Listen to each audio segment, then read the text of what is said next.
जो नाम जप है, मंत्र जप है, जब इसको हम निरंतर करते हैं तो हमारी आसक्ति होने लगती है प्रभु में। इसमें यह वर्णन किया गया, कोई भी नाम या कोई भी मंत्र सिद्ध तभी होगा जब वो गुरु से प्राप्त हुआ है, गुरुमुख से। मंत्रानुष्ठान या नामानुष्ठान सबसे पहला गुरु उपदेश के द्वारा होता है। सदगुरु मिले बिना और उनके श्रीमुख से निकले बिना जो हम नाम जप करते हैं, बिना सदगुरु के उपदेश के कोई भी विद्या या कोई भी नाम सफल नहीं होता, सिद्ध नहीं होता। श्रुति भी आज्ञा करती है, श्रोत्री ब्रह्मनिष्ठ गुरु के पास कुछ समिधा लेकर जाए, उनकी शरण में हो और उनके श्रीमुख से उपदेश सुने, जो नाम मंत्र का उपदेश करें उसका अनुष्ठान करें। किंतु गुरु कैसा होना चाहिए, इस विषय में प्रायः चर्चा नहीं होती। प्रायः गुरु महिमा की बात कह के शिष्य के ही लक्षण वर्णन किए जाते हैं, शिष्य ऐसा होना चाहिए, पर नहीं, यहां वर्णन करते हैं कि गुरु कैसा होना चाहिए। ऐसा गुरु होना चाहिए, बोले ऐसे गुरु की खोज करके ऐसे गुरु के मुख से नाम और मंत्र सुनना चाहिए। कैसे गुरुदेव हो, जो सिद्धम सत संप्रदाय, किसी सिद्ध संप्रदाय से दीक्षित हो गुरुदेव, सिद्ध परंपरा में हो, आचार्य परंपरा में हो। पहले ये जाने कि हमारे गुरुदेव किस आचार्य परंपरा में, आचार्य परंपरा में है या नहीं। अगर नहीं तो हमारा शास्त्र आदेश नहीं करता, आदेश करता है आचार्य परंपरा से। सिद्धम सत संप्रदाय स्थिर धीय मनघम, जो निष्पाप महापुरुष किसी सिद्ध संप्रदाय से दीक्षित हो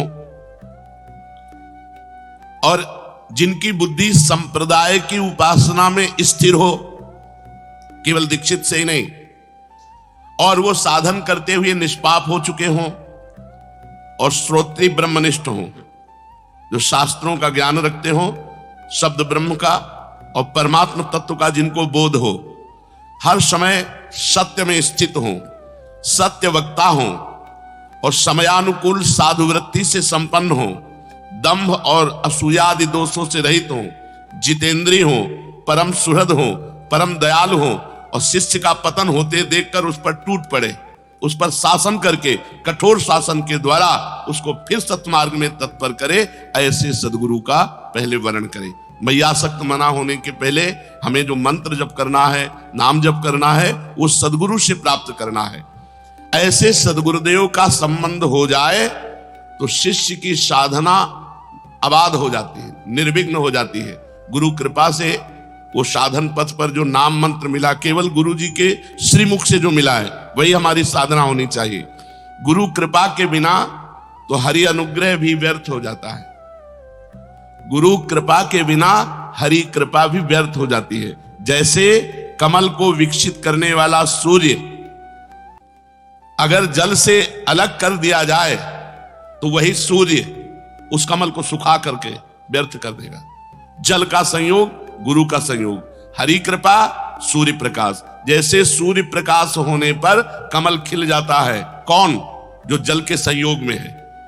ऐसे ही हरि कृपा जो गुरु के संयोग में है, वो प्रतिपल उसको खिला देती है, सिद्ध बना देती है। अगर वही अभिमान करके गुरु से अलग हो जाए तो जैसे वही सूर्य कमल को खिलाता है लेकिन जल संबंध ना होने पर कमल को सुखा देता है, ऐसे हरि कृपा उसको सुखा डालेगी, विघ्न पर विघ्न उसके जीवन में आ जाएंगे। से ही गुरु संबंध यदि आपने अवहेलना कर दी तो चाहे जितना साधन करो, हरि का ताप तुम्हें जला डालेगा, तुम्हारे कोई भी साधन सिद्ध नहीं होंगे। इसलिए सबसे पहला गुरु चरणों का आश्रय और गुरु मुख से निकला हुआ नाम मंत्र का अनुष्ठान किया जाए और आचरणों की शुद्धि। ये 12 बातें हैं। यदि ये 12 बातें हैं तो आपका नाम मंत्र बहुत जल्दी सिद्ध हो जाएगा। पहला बात, गुरु के द्वारा मिला हुआ नाम मंत्र होना चाहिए। फिर ये 12 आचरण होने चाहिए।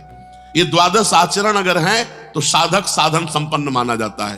पहला अहिंसा, दूसरा सत्य, तीसरा अस्तेय, चौथा ब्रह्मचर्य, पांचवा सार्वभौम प्रेम, छठवां समस्त भूतों के हित में रत रहना, सातवां समत्व भाव, आठवां घृणा का भाव, 9वां निष्कपटता, 10वां दया, 11वां क्षमा और 12वां निरहंकारता। ये 12 लक्षण हैं। यदि हम इस भाव से चले तो हम मैयासक्त मना हो जाएं, हमारा मन सिर्फ भगवान के भजन में डूबने लगे। फिर भगवान ने कहा, मदाश्रया, केवल मेरा आश्रय हो। जब हम भगवत मार्ग में चलते हैं तो कोई न कोई हमारे इस आश्रय के बीच में घुस जाता है, चाहे कोई व्यक्ति हो या धन हो या कोई संबंधी हो, कुछ न कुछ आशा ममता किसी और से होने लगती है। ये जीवन में नहीं होने देना चाहिए। साधक को जीवन भर इस बात से बचाए रखना चाहिए, हमें भगवान मिले ना मिले, लेकिन हम भगवान के सिवा किसी को अपना नहीं बना सकते, अपना नहीं बना सकते, अपना नहीं मान सकते। हमारा आश्रय पक्का,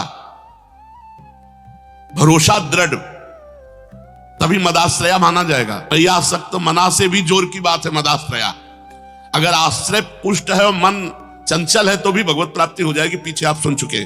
मदाश्रया, मेरी ही आशा, मेरा ही भरोसा, मेरा ही सहारा, मेरा ही विश्वास, सर्वथा मेरे जो आश्रित है उसे मदाश्रया कहते हैं। संसार के धन संपत्ति, वैभव, विद्या, बुद्धि, योग्यता, कुटुंब आदि का जो आश्रय है ये नाशवान है, ये मिटने वाला है, ये स्थिर नहीं है, सदा रहने वाला नहीं है, सदा के लिए पूर्ति तृप्ति करने वाला नहीं है।